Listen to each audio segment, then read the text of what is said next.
could. So hopefully we'll just have to wait and see what happens here. But right now it's a bit of a standoff. And it looks like she is certainly moving around. Again, this is all happening on Basilone Road, the border of San Clemente and San Onofre, the end of a very high-speed pursuit.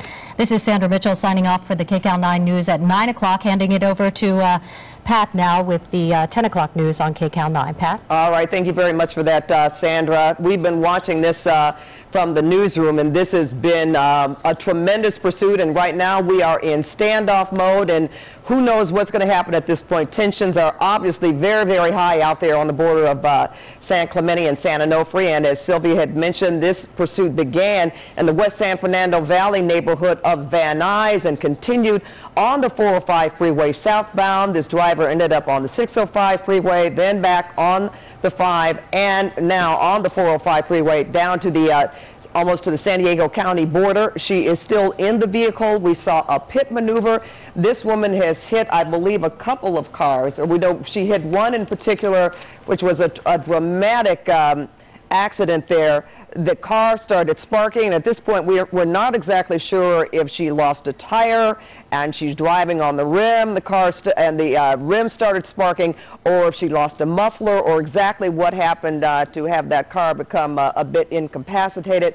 But we did see a pit maneuver take place. We also know that according to police, this woman is armed with a gun, and that's why they were chasing her in the first place, because she is wanted in connection with the assault with a gun. And here is that pit maneuver happening on the 405 freeway. Very dramatic there. Police had enough of this particular chase, and she was driving at very dangerous speeds, 80 miles, sometimes up to 100 miles an hour, weaving in and out of traffic. Again, we know that there was a collision on the freeway. She was throwing things out of the vehicle, waving her hands, and at this point, we are in a standoff situation. They are trying to get, you could see an officer there. Gary, can you join us now and describe what we're looking at? Yeah, officers are swarming the car right now. They're going to take her into custody. She looked like she was pouring something out of a bottle or something there out the window, so possibly she was under the influence. Now they're taking her out of the car, and they're going to get her in custody. So they felt confident enough that they could move up on that vehicle, which they have done, and now removed her from the car, and she is in custody. Very bizarre actions here, of course, throughout this entire pursuit, which ended here near San Clemente, San Onofre, as this woman, they used the pit maneuver to get that car over, but they did storm that vehicle. A couple officers came up from behind and from the sides and just took her down, and that's amazing, considering the fact that originally she was reported to have had a gun, so they could clearly see that that was not a threat to them at the moment they made that approach to the car. What law enforcement agency is right now, Gary? Interested to know if this. We know LAPD was. Go ahead. Yeah, it's the CHP. CHP took over as the primary agency. LAPD is here probably just because it started in their jurisdiction, but all of these officers you see right here are for the most part CHP officers.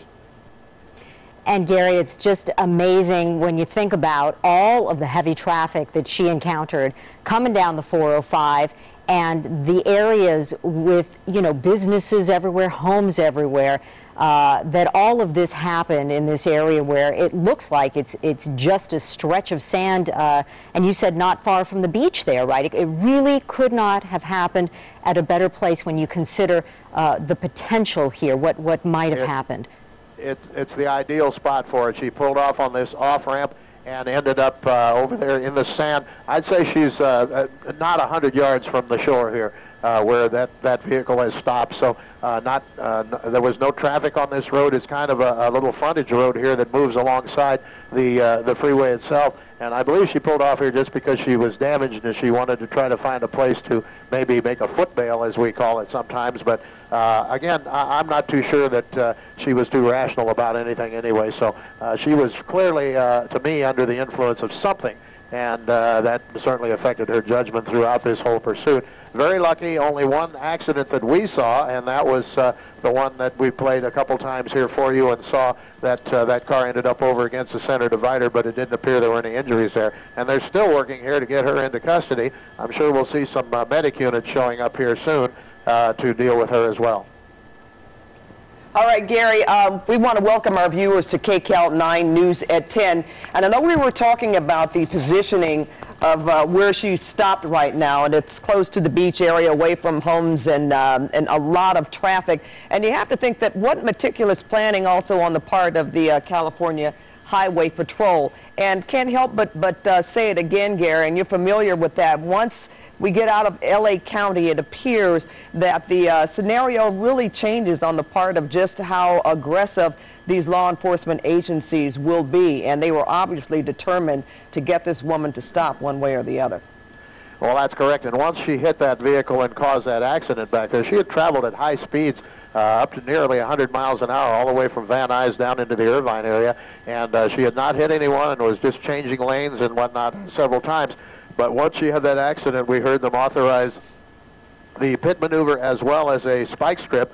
Unfortunately, those opportunities did not present themselves while she was on the freeway because of the speeds and all of the other vehicles. And then at some point in time, she had some kind of damage to the underside of her car. We saw sparks flying out from under it several times as she was driving along. And then here, just at the south end of San Clemente and just approaching the San Onofre power plant, she got off on a road here, got on the off-ramp, and was driving on that. It gave the CHP the ideal opportunity. They were right behind her. We saw them at one point try to give her perform the pit maneuver. They missed on the first try, but he moved right up again and hit her again and spun her around in a classic operation. There is just exactly the way they want it to happen. She was out of control for a moment there. Here we see that first pass where they missed her. He moves right up again and moves in and hits her with a perfect tap. Spins her around out of control. The other vehicles are right there next to her, and officers are ready to take her into custody and to order her out of that vehicle. So it's happily ended here without any further injuries or accidents in an area that's quite remote and away from the rest of the traffic. And Gary, we know this started far, far away in the Van Nuys area. Initially, they tried to stop her for assault with a gun. Do we know anything else about how this all began? And anything else about whether or not she was indeed under the influence? Well, you know, I wish we did. It's always difficult to get information on those sort of things when these pursuits are in progress. And unfortunately, nothing has been coming over the radios to my ear that have told us exactly why it started or how it started. And certainly we don't know if she's under the influence, but just her bizarre behavior, both during the pursuit and at the end of it here, would indicate that she probably is under the influence of something. But that has yet to be determined.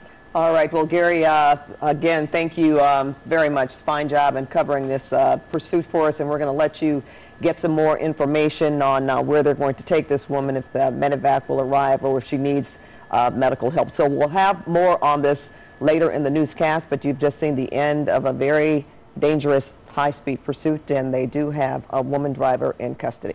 And we're glad it ended